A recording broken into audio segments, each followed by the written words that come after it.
Hello guys, this is Mubashar और मैं आप सभी का स्वागत करता हूं ब्रेन मास्टर स्टडी प्लेटफॉर्म पे। आज हम परसेंटेज का दूसरा पार्ट कवर करेंगे जिसमें हम देखेंगे किसी भी फ्रैक्शन को हम कैसे परसेंटेज में कन्वर्ट कर सकते हैं या कोई भी परसेंटेज दिया है उसे हम कैसे फ्रैक्शन में कन्वर्ट कर सकते हैं। फिर हम देखेंगे एक परसेंटेज टेबल कैसे बनाई जाती है, उसका यूज़ क्या होता है, कैसे हम उसको ईजिली किसी भी क्वेश्चन को सॉल्व करने के लिए बिना कैलकुलेशन के यूज़ कर सकते हैं। तो चलिए शुरू करते हैं।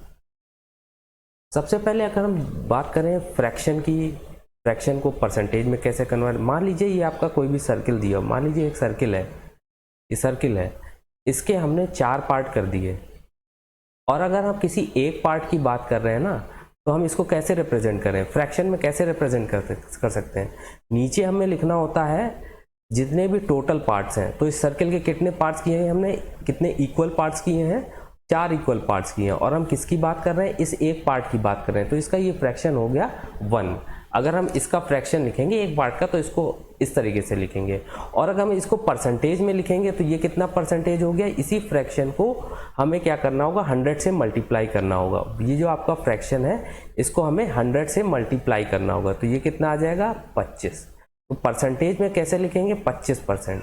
तो ये जो एक पार्ट है ये कैसा भी हो सकता है। मान लीजिए ये आपका स्क्वायर है, इसका आपके 4 पार्ट करने और हम मान लीजिए इसके 2 पार्ट की बात कर रहे हैं, 2 फ्रैक्शन की बात करें, तो इसको अगर हम फ्रैक्शन में कन्वर्ट करें तो कैसे लिखते हैं, नीचे हमें लिखना होता है टोटल पार्ट्स कितने हैं, तो इसके 4 इक्वल पार्ट्स हैं, तो नीचे हम पार्ट्स वो लिख दें इक्वल पार्ट्स। और कितने की हम बात कर रहे हैं, तो 2 पार्ट की बात कर रहे हैं। एक पार्ट आपका ये है और एक पार्ट आपका ये वाला दूसरा वाला, तो ये 2 पार्ट हो गए, तो ये 2/4 और इसको सिंप्लीफाई करके 1/2 भी लिखा जा सकता है। और इसको अगर हम परसेंटेज में लिखेंगे तो परसेंटेज में कैसे करना होता है, इसको सिंपली 100 से आपको मल्टीप्लाई कर देना, तो ये कितना हो जाएगा 50, यानी कि ये हो जाएगा आपका 50%। तो ये आपको समझ में आया होगा कि क्या आपका फ्रैक्शन होता है उसको कैसे हम परसेंटेज में कन्वर्ट कर सकते हैं। तो यही लिखा हुआ है कि अगर कोई भी परसेंटेज है उसको हमें फ्रैक्शन में कन्वर्ट करना है तो हमें क्या करना होगा, उसको 100 से डिवाइड करना होगा। मान लीजिए आपका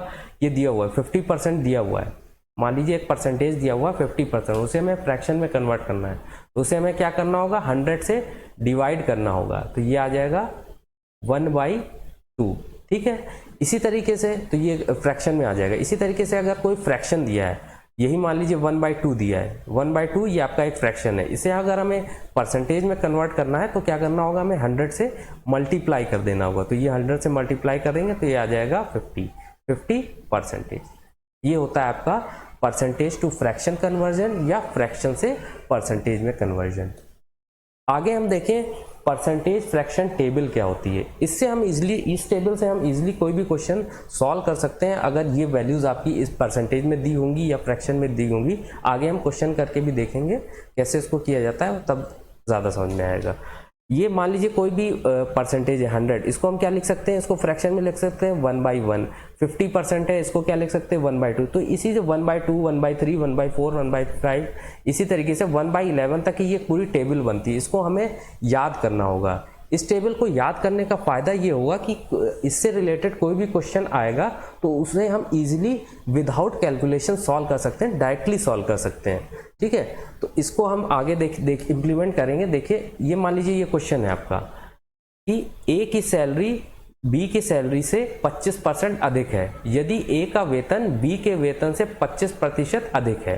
तो मान लीजिए इसको 2 तरीके से सॉल्व, पहले हम जैसे करते हैं वैसे देखते हैं। ये बी का वेतन है, ये ए का, मान लीजिए बी का वेतन है 100, तो ए की सैलरी बी की सैलरी से 25% अधिक है, तो इसका 25% अधिक करके ज़्यादा करके 125 हो गई। ए की सैलरी कितनी हो गई, 125 हो गई। तो पूछा क्या है, तो बी का वेतन ए के वेतन से कितना कम है, कम पूछा है। ठीक है, बी का वेतन ए के वेतन से कितना कम है, तो ये इसको कैसे हम सॉल्व करते थे, ये इससे कितना ज़्यादा है, 25 ज़्यादा है ना, ए कितना ज़्यादा है, 25 ज़्यादा है, तो इसको कैसे, तो बी कितना कम होगा, तो ये 25 अमाउंट किससे कम होगा, ए से कम होगा, तो 125 × 100, ये ऐसे हम करते थे, डिवाइड बाय ये 25/125, ये कितना आ जाएगा 520, तो ये आ जाएगा 20%। इस तरीके से आंसर आ जाएगा 20%। ये एक ये तरीका है इसको सॉल्व करने का। और एक टेबल से अगर हम सॉल्व करें तो देखिए हम आसानी से विदाउट ये कोई कुछ कैलकुलेशन की करने की जरूरत नहीं पड़ेगी, हम डायरेक्टली इसको सॉल्व कर सकते हैं। कैसे कर सकते हैं, देखिए इसमें पूछा क्या है, ए की सैलरी 25% ज्यादा है, ए की क्या है ज्यादा है और बी की क्या है कम है। तो कम वाली पूछिए कितना कम है, ठीक है, ज्यादा वाली दी है और कम वाली पूछी है। तो कम वाली के लिए हम क्या करेंगे, उस टेबल में हमें नीचे जाना होगा। जैसे ए की सैलरी क्या 25% ज्यादा दी हुई है, 25% ज्यादा दी हुई है और कम वाली पूछी है बी की कितनी कम है। तो कम वाले के लिए हमें एक स्टेप नीचे आना होगा। तो कम 25% है, नीचे वाला क्या है आपका, ये 20% है। तो यही डायरेक्ट आपका आंसर हो जाएगा, ठीक है। तो इसको हम डायरेक्टली क्या कह सकते हैं, 20% कम होगी, 20% कम होगी। कितना कम होगी, 20%। तो ये देखा हमने, टेबल का इस्तेमाल करते हैं हम डायरेक्टली इसको सॉल्व कर सकते हैं। आगे एक और क्वेश्चन देखते हैं इसी तरीके का। ये देखिए ये क्या दिया है उसमें, यदि चीनी की कीमतों में 10% वृद्धि हो जाए, चीनी की कीमतें बढ़ गई तो एक परिवार को अपनी खपत में कितने प्रतिशत की कमी करनी होगी। यहाँ पे देखिए क्या दिया हुआ, 10% क्या हो गई, वृद्धि हो गई, 10% वृद्धि हो गई। तो उसकी जो वो कितना कम वो खर्चा करें, कितना कम खर्चा करें, ठीक है, ताकि उसके क्या हो, उसका एक्सपेंडिचर, उसका जो खर्च हो वो बराबर हो, उसका खर्च क्या हो, बराबर हो। कितना वो कम इस्तेमाल करे चीनी ताकि उसका खर्च जो है वो बराबर हो। तो इसमें क्या किया जाए, मान लो पहले कीमत थी 100, P1 मतलब पहले का प्राइस, अब क्या हो गई है, कीमतें 10% बढ़ गई, यानी कि 110 हो गई। अब प्राइस क्या हो गई, 110। तो कितनी बढ़ी, 10 बढ़ी इससे 110 से इंटू 100 से परसेंटेज के लिए 100 से मल्टीप्लाई करना होगा। ये क्या आ जाएगा, 100/11। इसको हम किस तरीके से लिख सकते हैं, 9 होल 1/11। 100 को क्या करना है, 11 से डिवाइड करना है। तो ये क्या आ जाएगा, 999, ये आ जाएगा रिमाइंडर में। तो इसको हम इस तरीके से लिख सकते हैं, 9 होल 1/11। ये तो हमने सॉल्व किया, कैलकुलेट करके किया। इसको हम डायरेक्टली टेबल से कैसे कर सकते हैं, तो देखिए क्या कहा गया है, 10% क्या हो रही है, प्राइस में बढ़ोतरी हो रही है और कम वाली हमें, तो कंजम्पशन कितना, कंजम्पशन या उसका खर्च जो है वो कम करना है, कंजम्पशन कितना कंज्यूम वो कम करे ताकि आपका खर्च जो है बराबर रहे। तो मतलब ज़्यादा वाले क्वांटिटी दी है, मतलब परसेंटेज बढ़ रहा है वो दिया है, और कम वाला पूछा है। तो कम वाले पूछने के लिए टेबल में हमें एक स्टेप नीचे आना होता है। तो ये देखिए ये टेबल बनी हुई है, ये 10% ये देखिए दिया हुआ है, 10% है। और क्या हमें कम वाला मालूम करना है, तो कम वाले के लिए एक स्टेप नीचे आना हो। तो 10% के एक स्टेप नीचे क्या लिखा हुआ है, 9 होल 1/11, ये देखिए लिखा हुआ है। तो ये डायरेक्टली आप यहाँ से आंसर लिख सकते हैं, 9 होल 1/11। टेबल देख के 9 होल 1/11% डायरेक्ट कर देंगे, कुछ सॉल्व करने की जरूरत नहीं है। आप नेक्स्ट क्वेश्चन देखिए इसी तरीके से। एक और क्वेश्चन देखते हैं, इसमें क्या हुआ है उसका उल्टा देखिए। अब क्या हो रहा है, प्राइस क्या है, कम हो रहा है, प्राइस क्या हुआ, कम हो रहा है। तो हमें क्या पता करना है कि प्राइस कम होने से कि उसका कंजम्पशन कितना बढ़ जाएगा ताकि उसकी खर्च जो है वो बराबर रहे, खर्च जो है उसका बराबर रहे। पहले मान लीजिए प्राइस था 100 रुपये, अब क्या हो गया, प्राइस उसका उस चीज़ मिल्क का क्या हुआ है, दूध का प्राइस क्या हुआ है, कम हो गया है, कम होकर 20% कम हुआ है। तो 100% था, 20% कम यानी कि 80 हो गया। तो कितना कम हुआ है, 20। तो 20 और कितने पे कम हुआ है, 80 इंटू 100। तो ये आ जाएगा 4 और ये 25 बार कट जाएगा। तो ये हो गया तरीका 25%। ये हमने किया सॉल्व। इसको सॉल्व करके कर सकते हैं, इसको डायरेक्टली भी कर सकते हैं। देखिए अब क्या करना है, पहले क्या हुआ, इस बार क्या हुआ है, प्राइस जो है, इस बार प्राइस क्या हुआ है, कम हुआ है। तो हमारा कंजम्पशन क्या होगा, बढ़ेगा। मतलब हमें कम वाली क्वांटिटी दी है और हमें ज़्यादा वाली पूछी है। तो ज़्यादा वाली के लिए हमें टेबल में कहाँ जाना होगा, ऊपर जाना हुआ। 20% हमारी कम दी हुई है, देखिए। तो देखिए ये 20%, ये देखिए कम वाली दी हुई है, ये 20% कम दी है। और अब ज़्यादा पूछिए, तो ज़्यादा के लिए हमें क्या करना होगा, ऊपर जाना। तो 20 के ऊपर क्या लिखा हुआ है, देखिए 25% लिखा हुआ है। तो यही डायरेक्ट आप यहाँ से डायरेक्ट 25% भी बता सकते हैं कि डायरेक्ट 25% आपका आंसर आ जाएगा। ये आपका 25% डायरेक्ट आंसर, ठीक है, कोई कैलकुलेशन करने की जरूरत नहीं। इस तरीके से अगर आपके दिया हुआ है, अगर आपको टेबल याद है तो डायरेक्टली आप इस तरीके के क्वेश्चन कर सकते हैं। ठीक है, अब ये एक इस तरीके के क्वेश्चन बनते हैं, ये आपके ए बी रूल पे बनते हैं।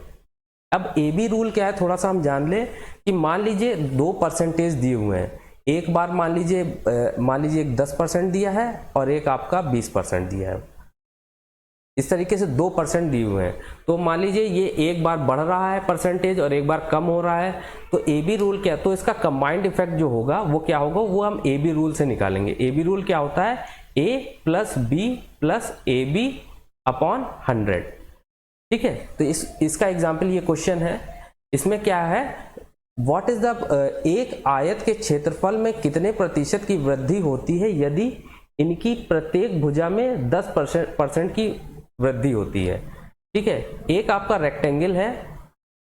रेक्टेंगल है, इसकी ये जो लेंथ है ये 10% बढ़ जाती है और ब्रेथ भी आपकी चौड़ाई जो है ये भी आपकी 10% बढ़ जाती है। तो पूछा है एरिया में कितनी वृद्धि होगी, मतलब 2% दिए हैं और दोनों में क्या हो रही है, बढ़ोतरी हो रही। तो हम ए बी रूल इसमें लगा लें। क्या ए बी रूल क्या होता है, ए यानी कि ए क्या है 10 है, बी क्या है वो भी 10 है, प्लस ए बी यानी कि 10 × 10 अपॉन 100। ये क्या होगा, 100 ये कट जाएगा, ये 10 + 10 20 और 20 + 1 21। तो ओवरऑल क्या होगा, देखिए +21 आया तो मतलब परसेंटेज बढ़ जाएगा, यानी कि एरिया क्या होगा 21% से बढ़ जाएगा अगर उसकी लेंथ भी बढ़ती है 10% और ब्रेथ भी बढ़ती है। तो इस तरीके से हम ए बी रूल लगा के इस तरीके के क्वेश्चन कर सकते हैं। अब नेक्स्ट आपका देखिए क्या है, salary of a person is first increase by 20%, then it is decrease by 20%। Change in salary मतलब एक बार उसकी क्या हुई, कोई पर्सन है, कोई पर्सन पी है, उसकी सैलरी क्या होती है, एक बार 20% बढ़ती है और फिर कुछ दिन के बाद 20% कम हो जाती है, एक बार बढ़ी एक बार कम हो गई। तो ओवरऑल जो चेंज हुआ उसकी सैलरी में, तो वो कितना चेंज हुआ। तो यहाँ पे देखिए 2% दिए, तो हम यहाँ पे ए बी रूल लगा के कैसे कर सकते हैं। ए बी रूल क्या है, A plus B plus A B upon 100। एक बार बढ़ी है, सॉरी एक बार ये बढ़ी है और एक बार देखिए घटी है, एक बार बढ़ी है तो घटी के लिए क्या कहते हैं, माइनस साइन लगाए। अगर मान लीजिए कम हो रहा है परसेंटेज तो उसके लिए माइनस साइन लगाएंगे, और अगर बढ़ रहा है तो उसके लिए हमेशा प्लस साइन लगाएंगे। तो एक बार बढ़ी यानी कि 20% बढ़ी तो +20 और घटी इसका मतलब -20 और प्लस ए की जगह पे +20 और बी की जगह पे -20 रखना पड़ेगा। घट रही है ना तो घटने के लिए माइनस रखा जाता है अपॉन 100। तो 20 कट जाएगा, 20 - 20 0 और ये 2 0, ये 1 और ये, तो ये आ जाएगा आपका -4। माइनस का मतलब क्या होगा, अब जो उसका रिजल्टेंट सैलरी आ रही है, जो चेंज इन सैलरी है वो क्या होगा 4% होगा, और माइनस का मतलब 4% डिक्रीज, 4% उसकी घटेगी, उसकी सैलरी क्या होगी 4% डिक्रीज। तो इसका आंसर हो जाएगा ये वाला। ठीक है, तो इस तरीके से हम कुछ ये सब क्वेश्चन आसानी से सॉल्व कर सकते हैं। हमें टेबल क्या करनी पड़ेगी, हमको टेबल याद करनी पड़ेगी, वो परसेंटेज वाली टेबल याद करें, उससे हम आसानी से बहुत सारी कैलकुलेशन कर सकते हैं। तो दोस्तों वीडियो अगर अच्छी लगी हो तो वीडियो को लाइक करें, शेयर करें, चैनल को सब्सक्राइब करें। इस वीडियो का PDF आपको डिस्क्रिप्शन में मिल जाएगा। मिलते हैं नेक्स्ट वीडियो में, तब तक के लिए take care and good bye.